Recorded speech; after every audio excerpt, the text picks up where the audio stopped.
বিলুপ্তির তালিকা। এই তালিকায় নতুন করে যোগ হচ্ছে বাহারি রঙের বেশ কিছু পাখি। এদের অন্যতম ডোরা, লাল টুপি, নীলহাঁস, সাতরং ও রাঙা পাখি। বিলুপ্তির পথে এসব পশু পাখির কথা জানাচ্ছেন আল আমিন হোসেন।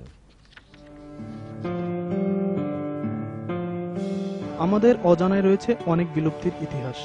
ডোরা, লাল টুপি, নীলহাঁস, রাঙা পাখি, সাতরং এসব পাখিগুলোর বসবাস ছিল উত্তর আমেরিকার পাতাঝরা বনে।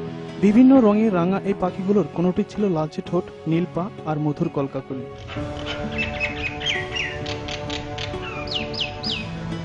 সাদা শকুন, গ্রেট অফ, লং পেঙ্গুইন নামে পরিচিত এই পাখিগুলো আর দেখাই যাচ্ছে না। কালের বিবর্তনে কেবলই ছবি হয়ে থাকা এই পাখিদের আর খুঁজে পাওয়া যাবে না পৃথিবীর কোথাও।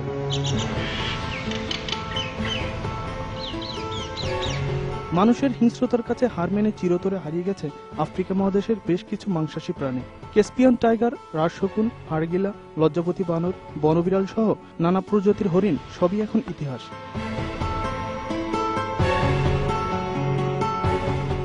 শুধু বন্য পশু পাখি নয়, বিলুপ্ত হয়ে গেছে সামুদ্রিক কিছু মাছ ও মিঠা পানির কুমির।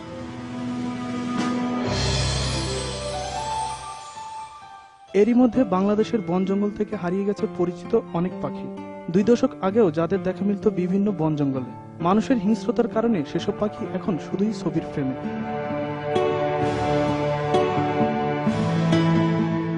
পশু পাখির নির্বিচারে বিলুপ্তির মূলে রয়েছে জনসংখ্যা বৃদ্ধি। বন জঙ্গল ধ্বংস করে যেখানে সেখানে বাড়িঘর নির্মাণের ফলে শুধু প্রাণী জগৎই ধ্বংস হচ্ছে না, পরিবেশের ভারসাম্য বিপন্ন হচ্ছে। তবে নতুন করে বিলুপ্ত হতে যাওয়া প্রাণীদের রক্ষায় সরকারের উদ্যোগী হওয়ার এখনো যথেষ্ট সময় রয়েছে বলে মনে করছেন প্রাণী বিশেষজ্ঞরা।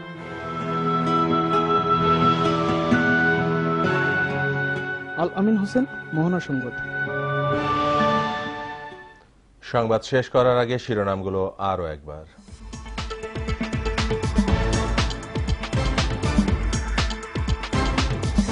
জনগণের ক্ষমতায়ন ও সাংবিধানিক অধিকার রক্ষায় কাজ করছে সরকার, বললেন প্রধানমন্ত্রী। দেশের কল্যাণে সবাইকে এগিয়ে আসার আহ্বান। সুপ্রিম জুডিশিয়াল কাউন্সিলের প্রস্তাব প্রত্যাহারের প্রয়োজন নেই, সুরঞ্জিত বললেন। স্পিকারের রুলিংয়ের বিষয়টি সমাধান হয়ে গেছে। মীর কাসেম আলীর জামিন আবেদন খারিজ, 5 জুলাইয়ের মধ্যে